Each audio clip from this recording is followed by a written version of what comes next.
रखडलेल्या विकास कामांनी नांदेडचे नागरिक त्रस्त, अपघाताची भीती आणि धुळीचे साम्राज्य.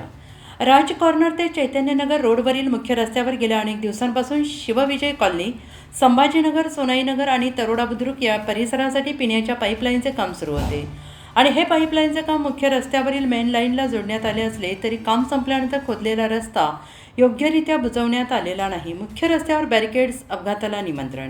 तरोडा बुद्रुक परिसरातील या मुख्य रस्त्यावर खोदलेला खड्डा तसाच अर्धवट सोडून त्यावर केवळ बॅरिकेड्स, लोखंडी अडथळे उभे करण्यात आलेले आहेत. त्यामुळे मुख्य रस्त्यावरील रहदारीला प्रचंड अडथळा निर्माण होत असून या ठिकाणी कधीही मोठी दुर्घटना घडण्याची शक्यता निर्माण झाली आहे. या निष्काळजीपणाबद्दल स्थानिक महानगरपालिका प्रशासन संबंधित गुत्तेदारावर कठोर कारवाई करणार का, असा संतप्त सवाल आता सर्वसामान्य नागरिकांकडून विचारला जातो आहे.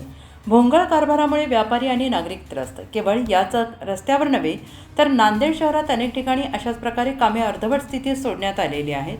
महानगरपालिकेच्या या भोंगळ कारभारामुळे स्थानिक नागरिक, पादचारी आणि व्यापारी वर्ग पूर्णपणे त्रस्त झाला आहे.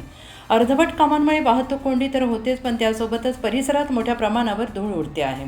नागरिकांच्या आरोग्याशी खेळ. रस्त्यावरील या धुळीच्या साम्राज्यामुळे परिसरात प्रदूषणाचे प्रमाण कमालीचे वाढलेले आहे. त्यामुळे नागरिकांना श्वसनाचे आणि डोळ्यांचे आजार जडत असून स्थानिक प्रशासन नागरिकांच्या आरोग्याशी खेळत असल्याचा थेट आरोप आता स्थानिक रहिवाशांकडून केला जातो आहे.